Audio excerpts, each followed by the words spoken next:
পিকচারটা দেখেন, কি জঘন্য, সিরিয়াস, নোংরা একটা পিকচার। এর মতো নোংরা পিকচার পৃথিবীতে আর কিছু হইতে পারে না। একজন জুলাই যোদ্ধা, তিনি স্ক্র্যাচে ভর দিয়ে তারপরে সামনে দিয়ে যাচ্ছে, অথচ বিএনপির সিনিয়র একজন নেতা উঠে আসে নাই তাকে হেল্প করার জন্য, তার দিকে দৃষ্টি পর্যন্ত দেয় নাই, ফিরে তাকায় নাই তার দিকে পর্যন্ত।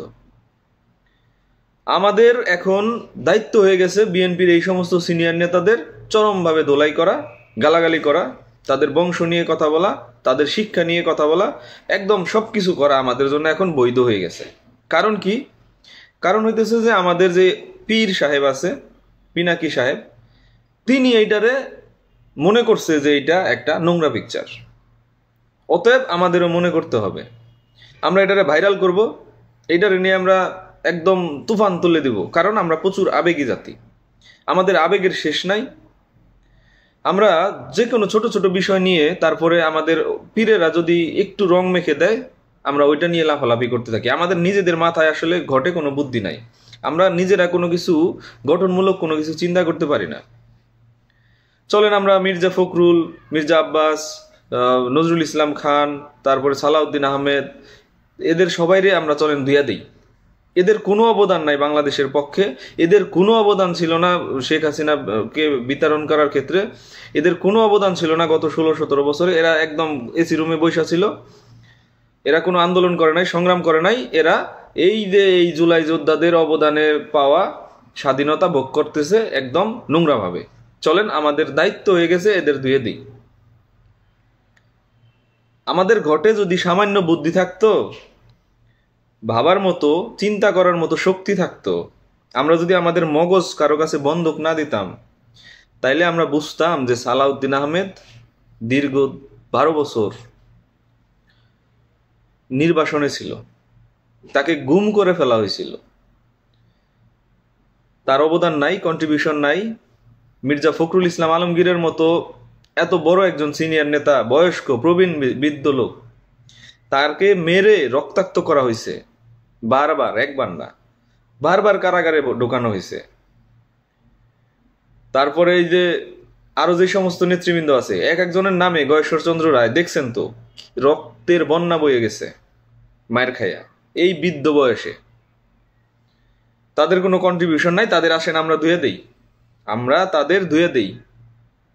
আপনাদের যে আউলিয়া, আপনাদের যে কি বলে ইমাম পিনাকি, সাথে তার কিছু লেঞ্জা লেজুর যেটা নিয়ে ভাইরাল করার চিন্তা করতেছে, এটারে একদম অনেক বড় একটা ইস্যু বানানোর চিন্তা করতেছে, তাদের আমি কোনো একটা সিঙ্গেল ভিডিওতে, কোনো একটা সিঙ্গেল পোস্টে দেখি নাই এই সেই জুলাই যোদ্ধা যে টেলিভিশনের সাংবাদিকের সামনে বলতেছে যে ঈদের দিন আমাদেরকে পচা ডাউল আর পচা ভাত খাওয়ানো হয়েছে, পচা সেমাই খাওয়ানো হয়েছে।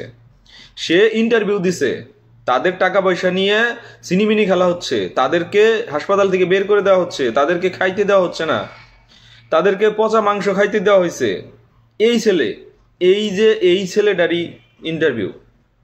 আমি তো দেখি নাই যে পিনাকি সেটা নিয়ে একটা ভিডিও বানাইছে। পিনাকির লেঞ্জা লেঞ্জুর যারা আছে, যারা এই যে এই ছোট্ট একটা ইস্যুটারে এত বড় করতেছে, আমি তো দেখি নাই যে তারা একটা ভিডিও করছে বা একটা পোস্ট শেয়ার করছে এই ছেলের পক্ষে বা এই জুলাই যোদ্ধাদের পক্ষে। এত দিন কেন লাগতেছে তাদের পুনর্বাসন করতে? পিনাকির পছন্দের সরকার, এই যে যারা এই পোস্টগুলা দিতেছে তাদের পছন্দের সরকার তো এটা, তাই না? কেন ওইখানে গেলে পারা তখন নিজেদের ঘাড়ে আসে, তাই না? ওইদিকে যাওয়া যাচ্ছে না। 10 জন মানুষ বসছে, কোনো হয়তো আলাপ আলোচনা হইতে পারে, হয়তোবা অনেকের সাথে অনেকদিন পরে দেখা হয়েছে, বা একটা বিশেষ কোনো গুরুত্বপূর্ণ আলোচনা হইতে পারে, সবার মনোযোগ হয়তোবা সেখানে ছিল। ছেলেটা হয়তো ওই দিক দিয়ে ক্রস করতেছিল, হয়তোবা কেউ খেয়াল করে নাই। তার মানে কি এটা অপরাধ, পাপ হয়ে গেছে? এই ধরনের সস্তা আবেগের কারণে আমরা এই এত অধপতনের একটা জাতি, আমাদের ভাগ্যে কোনো ভালো জিনিস সহ্য হয় না। শেখ হাসিনার মতো একটা ফ্যাসিস্টে আমরা তারাই, তারপরে আমরা নিজের দেশরে ধর্ষণ থেকে বাঁচাইতে পারতেছি না, রাহাজানি থেকে বাঁচাইতে পারতেছি না, লুটতরাজ থেকে বাঁচাইতে পারতেছি না। কারণ কি জানেন? কারণ আমাদের এই সস্তা আবেগ। সস্তা আবেগ যদি না থাকতো আমরা আইনের প্রতি শ্রদ্ধাশীল হইতাম, আমরা ঘুষ দুর্নীতিরে ভয় পাইতাম, আমরা ধর্ষণকে না করতাম, আমরা এগুলা কিচ্ছু করি না, বাট আবেগ দেখাই। আসিয়ার কেস নিয়ে গোটা দেশ আবেগে ভাই ফাইটা গেছে, তারপরে যে কতগুলা ঘটনা ঘটলো সেইগুলা নিয়ে আর কোনো খোঁজ খবর নাই। মানে চয়েস, তাই না? এরকম সুজি হয়ে তারপরে ইস্যু কেন্দ্রিক ওই যে কয়দিন আগে আবার বিএনপির নেতার পেশায় এক নারীর সাথে লাগাই দিছে যে ওর বিএনপির নেতা ছিল, পরে দেখা গেল যে সে আওয়ামী লীগের নেতা ছিল। তো কথা হইতেছে যে এই ধরনের নোংরা গেম আমরা বুঝি, এই ধরনের নোংরামি আমরা বুঝি, কিন্তু এগুলো করা ঠিক না। একটা রাজনৈতিক দলের অনেক খারাপ দিক থাকে, পাশাপাশি তারা যদি গণতান্ত্রিক ধারার রাজনৈতিক দল হয় তাদের অনেক ভালো দিক থাকে, তাদের অনেক কন্ট্রিবিউশন থাকে। এই প্রত্যেকটা নেতা যারা প্রথম সারিতে বসে আছে তারা এখানে এমনি এমনি আসে নাই, তাদেরকে উপযুক্ত পরীক্ষা দিয়ে শারীরিক, মানসিক, আর্থিক ক্ষতির সম্মুখীন হয়ে তারপরে এখানে আসতে হয়েছে। প্রত্যেকটা নেতার শরীরে মায়ের চিহ্ন আছে, কাটা দাগের চিহ্ন আছে, জেল খাটার চিহ্ন আছে প্রত্যেকটা নেতার শরীরে। এতই সস্তা হয়ে মানে যা ইচ্ছা হইলো আর বলে দিলাম। আমি তাদের ডিফেন্ড করছি না, হয়তোবা তারা কোনো একটা গল্পের তালে ছিল, হয়তোবা কোনো ইম্পর্টেন্ট হোক বা নিজেদের পরিচয় নিয়ে হোক, যে অনেকদিন পর দেখা হইলো, কুশল বিনিময় হোক, থাকতে পারে।